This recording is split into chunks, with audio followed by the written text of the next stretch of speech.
यकीन और विश्वास में क्या फर्क है मैं समझाता हूं। विश्वास डगमगाता है, यकीन अटल होता है, अटल। धारणाएं पॉजिटिव भी डेवलप हो सकती हैं और धारणाएं नेगेटिव भी डेवलप हो सकती हैं। कि जो कोई और कर सकता है वो आप नहीं कर सकते, लेकिन यह भी तो सच है कि जो आप कर सकते हैं इस दुनिया में कोई माइकल लाल नहीं कर सकता। ऐसा क्या आज तक आपने सुना होगा कि कामयाब होना है तो आपको विश्वास करना होगा, आपको आगे बढ़ना है तो विश्वास। यकीन और विश्वास में क्या फर्क है मैं समझाता हूं। आप सबको अपने पापा पे विश्वास है या नहीं है? सबको है। आप 10वीं मंजिल पे खड़े हैं, पापा बोलते हैं बेटा कूद जा, क्या करेंगे? जवाब ओरिजिनल देना, नहीं कूदेंगे। पापा पे विश्वास है या नहीं है? नहीं, विश्वास तो है। आपकी उम्र 3 साल है, आप 10वीं मंजिल पे खड़े हैं और आपके पापा बोलते हैं बेटा कूद जा, क्या करेंगे? पापा वही हैं या अलग हैं? आप वही है कि अलग हैं? बिल्डिंग वही है कि अलग हैं? क्यों नहीं कूदे? क्योंकि 20 साल के बच्चे को अपने पापा पे विश्वास है और 3 साल के बच्चे को अपने पापा पे यकीन है।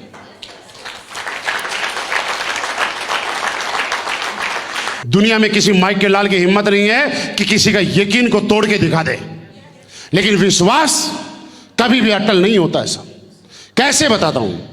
जब आप बीमार होते हैं किसके पास जाते हैं? 7 दिन आराम नहीं आया, फिर क्या करते हैं? डॉक्टर चेंज करते हैं। फिर 7 दिन आराम नहीं आया, क्या करते हैं? फिर 7 दिन आराम नहीं आया, क्या करते हैं?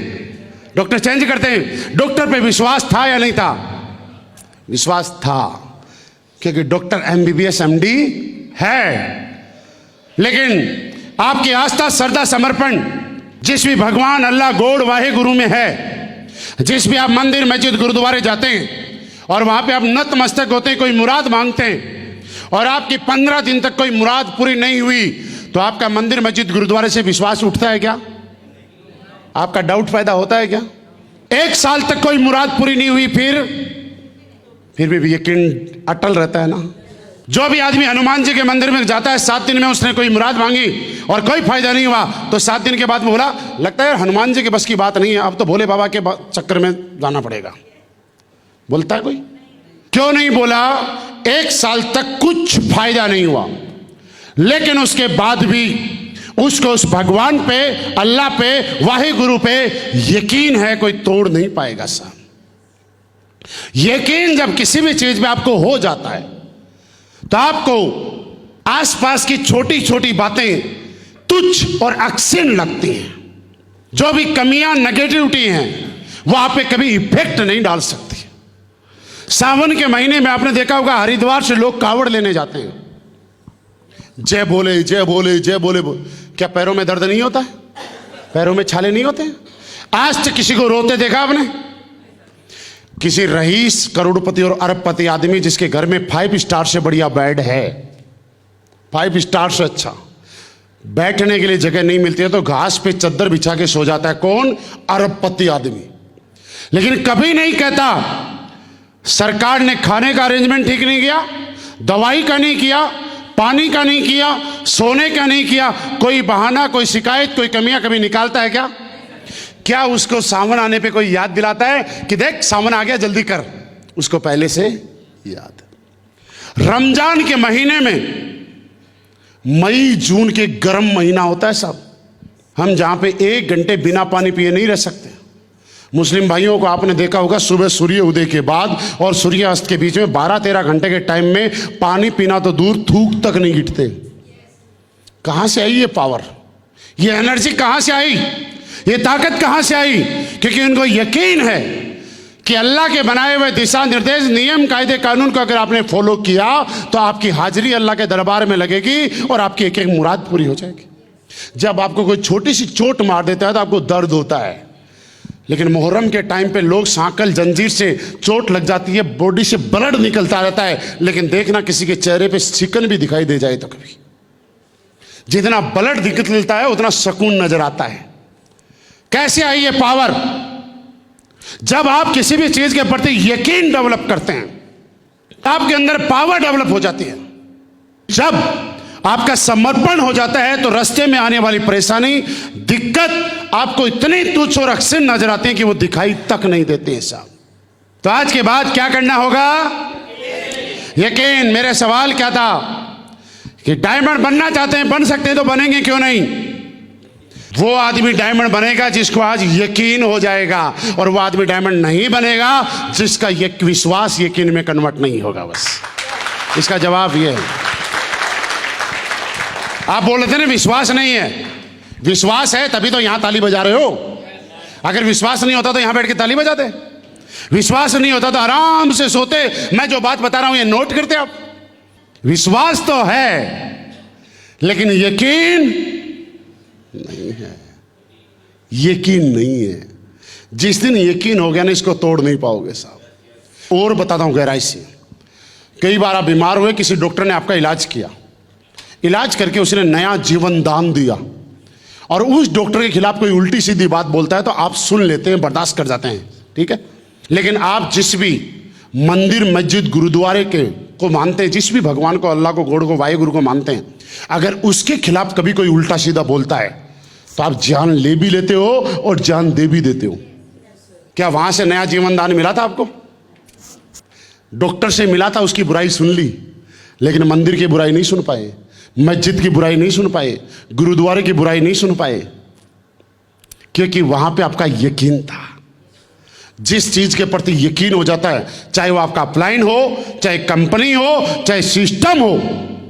हम लोग कई बार, हमारे कोई भी आके हमारे अपलाइन के बारे में कुछ भी उल्टा सीधा बोल देता है, हम सुन लेते हैं क्योंकि अपलाइन पे विश्वास है, अभी तक यकीन नहीं पैदा हुआ है। अगर जिस दिन यकीन हो गया ना, तो सामने वाले का हो सकता है उसका ढंग से इलाज करके भेजे। तो क्या करना होगा? और गहराई से बताता हूं आपको। अगर एक बार यकीन डेवलप हो गया तो मैंने क्या बोला, टूटेगा नहीं साहब, कोई माइका लाल नहीं तोड़ पाएगा। आपके जीवन में बहुत सारे ऐसे यकीन है, हिम्मत है तो तोड़ के दिखाओ मुझे। आप बताऊं? जब आप कार लेके घर से निकलते हैं, सामने से बिल्ली रास्ता काटती है तो क्या करते हैं? ब्रेक लगा के गाड़ी खड़ी करते हैं। आपके मस्तिष्क में एक विचार आता है, कोई अपशकुन हो गया, दूसरी गाड़ी क्रॉस करेगी, उसके बाद गाड़ी चलाते हैं। कि बिल्ली रास्ता काटेगी तो आपकी गाड़ी से एक्सीडेंट होगा, कोई गारंटी दे सकता है तो बताओ मुझे। मैं कहता हूं कुछ नहीं होगा, और मेरे कहने से आप लोग गाड़ी लेके भी चले जाएंगे क्योंकि अपलाइन ने बोला है। लेकिन जैसे ही बिल्ली ने रास्ता काटा, आपके मन में विचार आएगा और धक धक डर पैदा हो जाएगा। अगर गलती से कभी एक्सीडेंट हो गया तो रिस्पॉन्सिबल बिल्ली। कब से यकीन है ये? सालों सालों से। और बताऊं, सुबह सुबह आपके घर के बाहर जो पेड़ है उस पर कौवा बोलता है तो चर्चाएं शुरू हो जाती है, मेहमान आने वाला है। क्या हर बार कौवा बोलने में मेहमान आता है? ये क्या है? ये यकीन डेवलप है साहब। और बताऊं, सुबह सुबह सूर्य कौन सी दिशा में उदय होता है? अस्त कहां होता है? ये पोडियम मेरे कौन सी दिशा में है? कौन सी साइड में? राइट। अब पोडियम जहां था वहीं है या घूम रहा है? आपने 6ठी 7वीं क्लास में नहीं पढ़ा कि पृथ्वी सूर्य के चक्कर लगाती है? सूर्य ना उदय होता है ना अस्त होता है, पृथ्वी सूर्य के चक्कर लगाती है। क्या है ये? यकीन ही तो है। शेर जंगल का राजा है। किसने बनाया? चुनाव कराया आपने? वोट दिया आपने? आप में से कौन वोट दे के आया बताओ? किसी ने मुझे बोला सर शेर जंगल का राजा इसलिए कि जहां शेर रहता है आसपास कोई दूसरा जानवर रहने की हिम्मत नहीं कर सकता। मैंने कहा ओके एग्रीड। मैं आपसे पूछना चाहता हूं, आपके डिस्ट्रिक्ट का राजा कौन? डीएम। स्टेट का राजा सीएम। देश का राजा पीएम। आपको अगर कभी मौका मिले तो डीएम, सीएम और पीएम के बराबर वाले बंगले में रहना पसंद करोगे कि नहीं करोगे? लेकिन किसके पास रहना पसंद नहीं करोगे मैं बताता हूं। जो उस शहर का गुंडा, मवाली, बदमाश, बदतमीज होगा उसके पास नहीं रहोगे। तो इस हिसाब से शेर क्या हुआ? राजा या बदमाश? जो भी राजा होता है वो अटैक पीछे से करता है या सामने से लड़ाई लड़ता है? आपने डिस्कवरी चैनल और बाकी चैनल देखे होंगे, शेर कहां अटैक करता है? पीछे करता है। धारणा है, टूट नहीं सकती। ये धारणा है, ये चाहे आपके बोलने में आ जाए चाहे आपके सोचने में आ जाए, इसको हटा नहीं सकते आप बचपन में जब 10वीं 12वीं क्लास में पढ़ा करते थे तो पुराने टाइम में क्या होता था, साल में 2 ही बार कपड़े मिला करते थे हमें, एक दीपावली पे या ईद पे या स्कूल खुलती थी तब। आजकल तो 12 महीने में 25 ड्रेस आप बच्चों को लाके देते हैं। तो कई कई बार क्या होता है, हमारे कपड़े छोटे हो जाते थे तो छोटे भाई को दे देते थे। तो मम्मी को पापा को हम आगे क्या बोलते थे, मम्मी पैंट टाइट हो गई या शर्ट छोटा हो गया, अब छोटे वाले भाई को दे देते हैं। ऐसा हुआ? कपड़े टाइट हुए ना कभी ना कभी?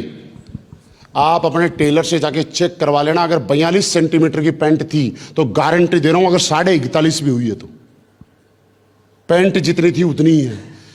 आदमी मोटा हुआ है, पैंट टाइट नहीं होती यार कभी, शर्ट छोटा नहीं होता, आदमी लंबा हुआ है। लेकिन धारणा है क्या?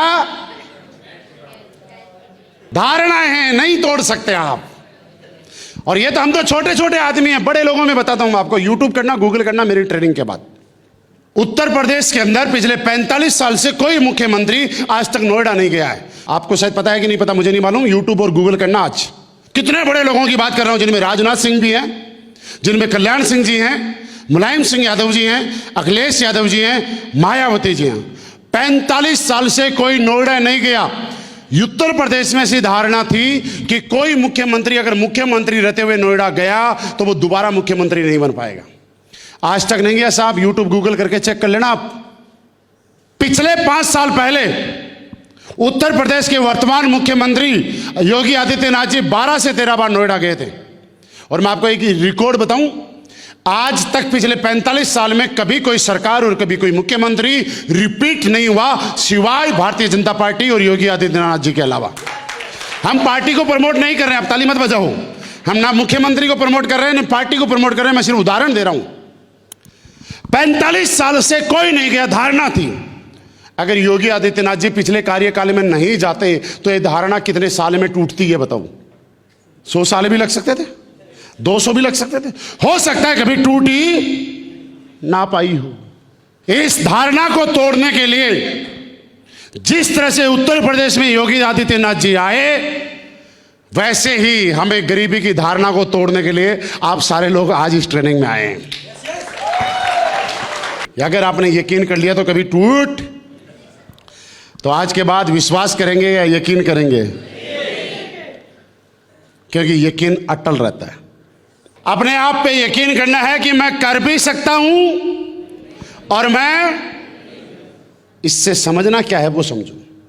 धारणाएं पॉजिटिव भी डेवलप हो सकती हैं और धारणाएं नेगेटिव भी डेवलप हो सकती हैं।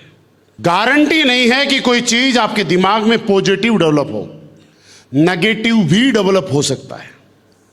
आपका यह भी आज डेवलप हो सकता है कि मैं कर सकता हूं, और यह भी तो डेवलप हो सकता है कि मैं नहीं कर सकता। गलती से भी गलत फेथ, गलत यकीन डेवलप ना हो जाए भाई साहब, क्योंकि यकीन यह भी डेवलप हो सकता है मैं कर सकता हूं, तो यह भी तो डेवलप हो सकता है मैं नहीं कर सकता। और आपको मार्केट में ऐसे बहुत सारे लोग मिलेंगे कि यार हमें लगता है नेटवर्क मार्केटिंग से तो हमारी किस्मत में पैसा लिखा ही नहीं है, हमें लगता है ये हमारे बस की बात, हमने तो यार कई बार कोशिश की कुछ नहीं हुआ, लगता है हमारी तो किस्मत में ही नहीं है। ऐसे शब्द सुने कुछ लोगों से जिन्होंने 4-4, 5-5 कंपनी कर ली, उनसे सुने। पता है वो क्यों बोलते हैं?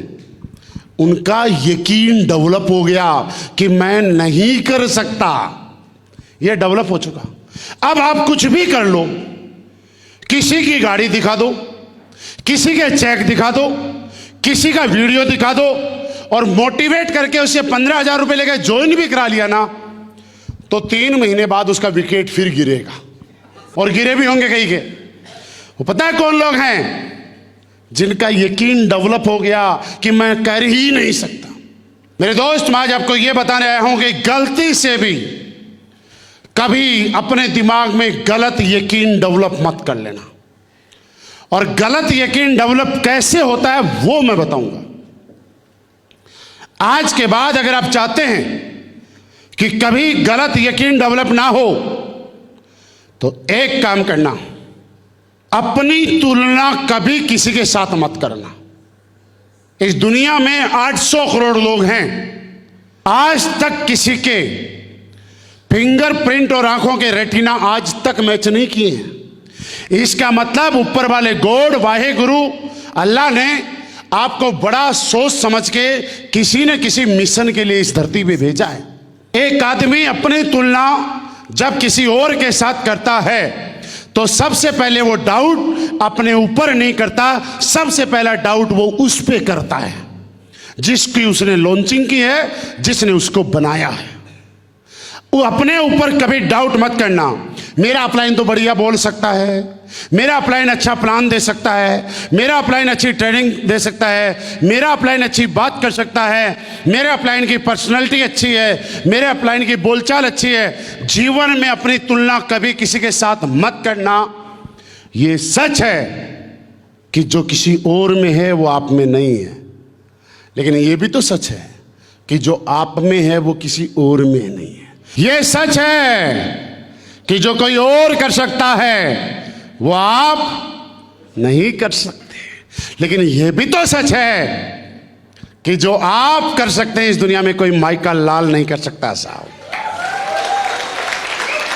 आपके पास जो चीज है उसी को डेवलप करो, मत करो किसी के साथ तुलना, क्योंकि जब जब आप अपनी तुलना किसी और के साथ करोगे तो आपको एक ऐसी बीमारी लग जाएगी जिस बीमारी का कोई इलाज नहीं है। जब एक इंसान अपनी तुलना किसी और के साथ करता है तो उसके मस्तिष्क में, दिमाग में एक बीमारी का आगमन हो जाता है, और उस बीमारी का नाम है हीन भावना। हीन भावना से ग्रसित आदमी जीवन में कभी कुछ नहीं कर सकता। हीन भावना का मतलब यह है कि आदमी अपनी नजरों में अपने आप को छोटा समझता है, अपनी ही नजरों में अपने आप को कमजोर समझता है, अपनी ही नजरों में अपने आप को नाकाबिल समझता है। गलती से भी कुछ भी हो जाए दोस्त, हीन भावना अपने दिमाग में घुसने मत देना।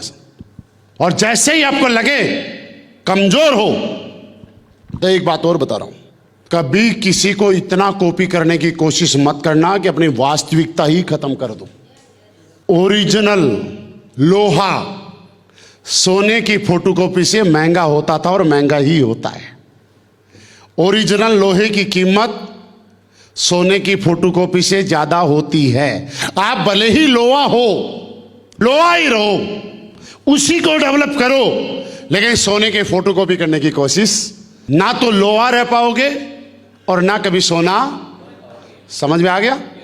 आज से पहले बहुत सारे ऐसे लोग हैं जो जीवन में, जिन लोगों ने अपनी तुलना किसी के साथ नहीं की और अपने आप को सर्वश्रेष्ठ माना, और आज भी 40-40, 50-50 साल से राज कर रहे हैं सब। बिहार के पूर्व मुख्यमंत्री लालू प्रसाद यादव जी का नाम सुना है? आप में से एक आदमी खड़ा होकर बताइए जो ये बोले कि मैंने लालू प्रसाद यादव जी का अंग्रेजी में भाषण सुना, हिंदी में सुना, चलो कौन सी भाषा में? भोजपुरी में सुना ना। लोकसभा में मंत्री भी रहे, सांसद भी रहे, रेल मंत्री भी रहे। उनके बराबर में जो सांसद बैठता था ना, 1 घंटे, हार्वर्ड यूनिवर्सिटी में पढ़ा हुआ सांसद 1 घंटे तक अंग्रेजी में लगातार भाषण देता था। हीन भावना तो सबसे पहले लालू प्रसाद यादव को आनी चाहिए कि यार क्या अंग्रेजी बोल रहा है, कितना बढ़िया बोलता है, मैं भोजपुरी बोल रहा हूं, मेरा कैरियर तो है ही नहीं राजनीति में, ये बहुत बड़ा बनेगा। लेकिन रिजल्ट क्या हुआ? 45-50 सालों से बिहार की राजनीति आज भी लालू प्रसाद यादव के चारों ओर घूमती है, लेकिन वो सांसद जो बराबर में बैठा था और अंग्रेजी डिलीवर कर रहा था, 5 साल के बाद दोबारा संसद में नहीं आ पाया। सही है या गलत है? क्योंकि लालू प्रसाद यादव को सेल्फ यकीन था कि मैं बात बोलूंगा चाहे भोजपुरी चाहे लोकल, लेकिन जनता के मुद्दों को लेकर जनता के दिल तक जाऊंगा और जनता मेरे साथ जुड़ेगी, जुड़ी, और आज भी राज कर रहे हैं साहब। जीवन में अगर कभी भी कोई काम आपकी इच्छा के अनुसार नहीं हो रहा हो, आपकी उम्मीद के अनुसार नहीं हो रहा हो, तो आप खुश रहा करो। ये बात सही है कि एक आदमी हमेशा खुश कब रहता है? वैसा होता है जैसा वो चाहता है। लेकिन अगर कभी जैसा चाहते हो वैसा ना हो तो और ज्यादा खुश रहा करो, और ज्यादा मस्त रहा करो। जीवन में एक आदमी सबसे ज्यादा हारता कब है, कमजोर कब पड़ता है, टूटता कब है? परिवार वाले साथ ना दें और खुद से हार जाता है। और जीवन में एक आदमी सबसे ज्यादा टूटता, सबसे ज्यादा हारता तब है जब किसी से की गई अनइथिकल और इथिकल कोई भी उम्मीद टूटती है। जब वो किसी से भी कोई उम्मीद करता है और वो उम्मीद धोखा दे जाती है। आदमी कभी धोखा, हम बोलते हैं यार आदमी ने धोखा दे दिया, मुझे इनसे 20,000 रुपये चाहिए, ठीक है, और इन्होंने नहीं दिए तो मैं क्या बोलूंगा? आदमी ने धोखा दे दिया। आदमी धोखा कहां दे रहा है? मुझे एक्सपेक्टेशन थी, मुझे उम्मीद थी कि मुझे 20,000 रुपये देंगे और मेरी उम्मीद टूट गई तो मैं धोखा दे दिया। आदमी धोखा नहीं देता है, आदमी किसी से की गई जायज या नाजायज जो भी जैसी भी है, जो उम्मीद जब टूटती है तो आदमी टूटता है, कमजोर पड़ जाता है। आपको मजबूत बनाने के लिए मैं बताना चाह रहा हूं कि आप जब भी किसी के पास गए, कब टूटा? जब से ये मेरे सगे चाचा के लड़के हैं और मैं प्लान देने गया, मुझे मालूम है दुनिया में मुझे कोई भी नकार सकता है, ये आदमी मुझे कभी ना नहीं कर पाएगा। लेकिन जब ये आदमी मुझे ना करता है तो मुझे लगता है कि शायद ये बिजनेस सही नहीं है यार। मुझे टूट जाता हूं, हार जाता हूं, कमजोर पड़ जाता हूं। मेरे पास से 140 करोड़ लोग मुझे छोड़ के चले जाएं, लेकिन एक आदमी पे मेरे ऊपर मेरे से ज्यादा यकीन है मुझे कि पूरी दुनिया मेरे खिलाफ हो सकती है, लेकिन एक आदमी है जो मुझे छोड़ के नहीं जा सकता, और वो जिस दिन बिजनेस में मुझे छोड़ के जाता है उस दिन मैं टूट जाता हूं। सही बोल रहा हूं? मैं आज आपको बताना चाहता हूं कि जो होता था वो अच्छा होता था, होता है वो अच्छा होता है, होगा वो, क्योंकि वो हमारी मर्जी से नहीं, उसकी मर्जी से हो रहा है।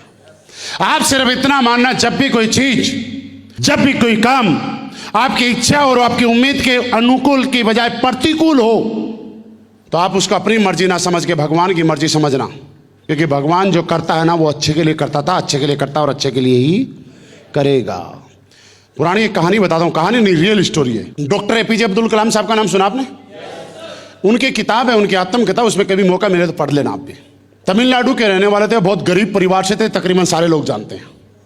पापा मछुआरे थे उनके, लेकिन कलाम साहब का ड्रीम था कि भारतीय वायुसेना के अंदर पायलट बनना। और हर आदमी का अपना अपना सपना होता है, किसी का बाइक चलाना, साइकिल चलाना, कार चलाना, रेसिंग कार चलाना। उनका सपना था कि मेरा को भारतीय वायुसेना में फाइटर जेट उड़ाना है, और कई बार ट्राई किया। देहरादून एनडीए से उनके पास कॉल लेटर आता है, लेकिन संयोग से उनके पास इतने पैसे नहीं थे कि वो देहरादून तक चले जाएं।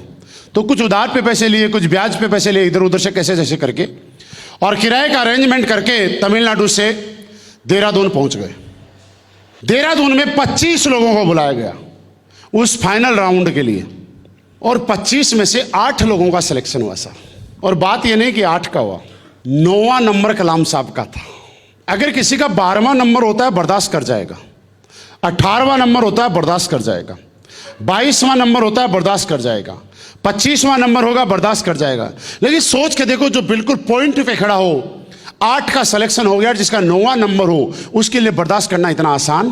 कलाम साहब खुद बताते हैं कि इस घटना ने मुझे झकझोर दिया, मुझे बुरी तरीके से तोड़ दिया, और मैं जिंदगी से हार गया, उम्मीद हार गया, और मुझे लगा कि अब जीने लायक कुछ नहीं बचा, अब आत्महत्या के अलावा कोई ऑप्शन नहीं है। और इसी कसम के समय देहरादून से बस में बैठ के ऋषिकेश वो आते हैं, और शाम के टाइम पे गंगा नदी के किनारे एक बड़े से पत्थर पे बैठ के कभी कभी उनके मन में गलत विचार चल रहे थे कि क्यों ना मैं छलांग मारता हूं और अपने जीवन को खत्म कर लेता हूं। अब मैं गांव किस मुंह से जाऊंगा? अब गांव में जाके लोगों को क्या मुंह दिखाऊंगा? कैसे बताऊंगा कि मैं रिजेक्ट हो गया? क्योंकि उम्मीद बहुत बड़ी लेके आया था, परिवार में उस नौकरी की जरूरत बहुत ज्यादा थी, और वो इस कसम बैठे थे। और बताते हैं वहीं पे एक शिवानंद जी महाराज जी का आश्रम था, और महाराज जी शाम को घूमते फिरते आ रहे थे, और उन्होंने देखा कि यार कोई लड़का बड़ा परेशानी में बैठा है। उसको भांप लिया और जाके उसके कंधे पे हाथ रखा और पूछा, बोला बेटा क्या हुआ? उन्होंने अपनी सारी आप बीती बताई और बताया कि महाराज जी अब मेरा मन कर रहा है कि मैं आत्महत्या कर लेता हूँ, क्योंकि अभी जीने जैसा कोई मतलब बचा नहीं। दोबारा से उनके कंधे पे हाथ रखते हैं शिवानंद जी महाराज और बोलते हैं, बेटा तू ऊपर वाले पे यकीन कर, अगर आज तेरे को यहां पे रिजेक्ट किया है तो ऊपर वाले ने इससे भी किसी बड़े पद के लिए तुझे सिलेक्ट किया हुआ है। तू मेहनत कर और लगातार लगा रहे, एक दिन वो पद तेरी जिंदगी में आएगा। और आया वो वक्त, आया वो समय, और वही रिजेक्टेड इंसान एक दिन देश का नाम पूरी दुनिया में किया। उसी रिजेक्टेड इंसान ने देश को सबसे बड़ा सफल राष्ट्रपति के रूप में राज किया। मैं आपसे एक सवाल जानना चाहता हूं, जवाब देना। उस समय के हिसाब से कलाम साहब के साथ सही हुआ कि गलत हुआ? जवाब सोच के दो। उस समय के हिसाब से सही हुआ कि गलत हुआ? लेकिन वास्तव में सही हुआ कि गलत हुआ? सही हुआ ना? तो मेरे दोस्त, अगर जीवन में कभी भी कोई आपके साथ ज्वाइन ना करे और ज्वाइन करके आपको छोड़ के भाग जाए, नकार के चला जाए, दुत्कार के चला जाए, गाली दे के चला जाए, तो ऊपर वाले को धन्यवाद देना कि हे भगवान, मुझे लग रहा है गलत हो रहा है, लेकिन सोच समझ के किया है, कोई अच्छा हो रहा है इसलिए इसको निकाला है यहां से।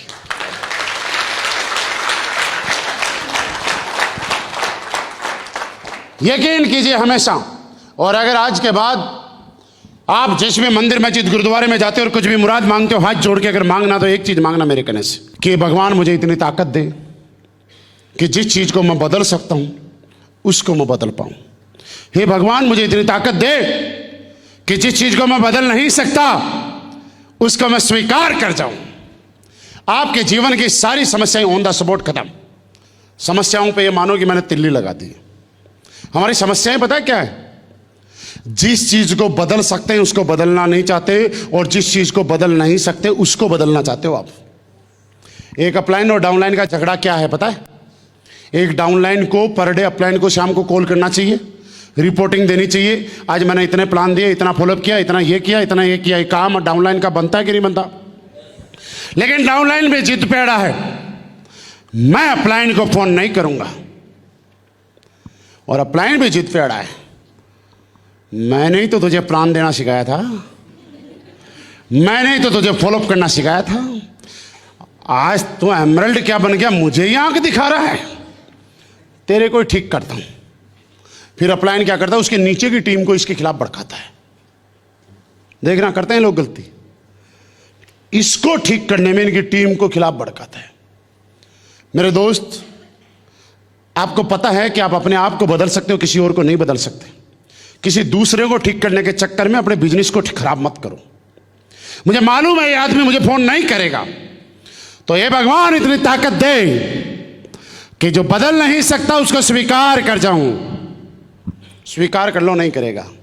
हे भगवान इतनी ताकत दे जो बदल सकता हूं उसको बदल डालूं।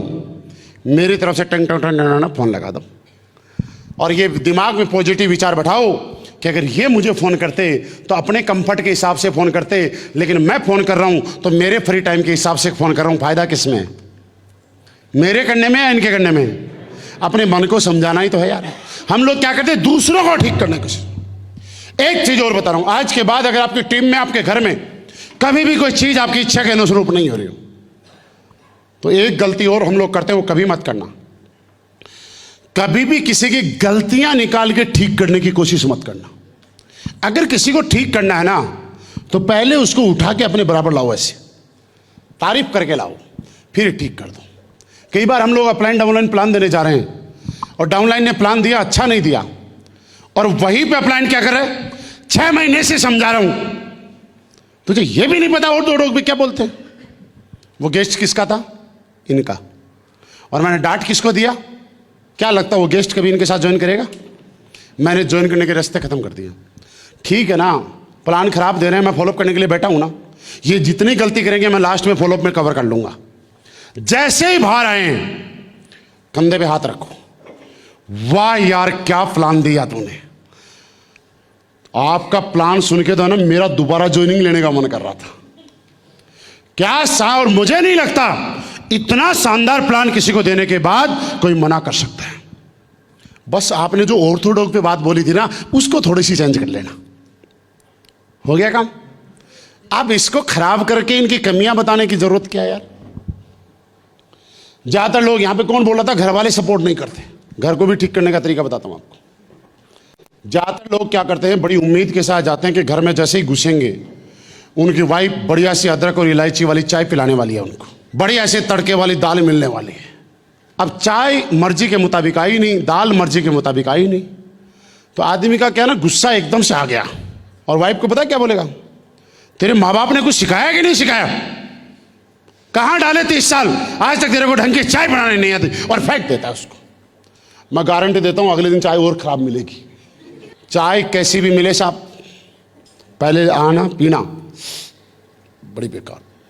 कंट्रोल करना अपने आप को, कंट्रोल करना, और अपनी वाइफ को बोलना क्या चाय बनाई है, मजा आ गया।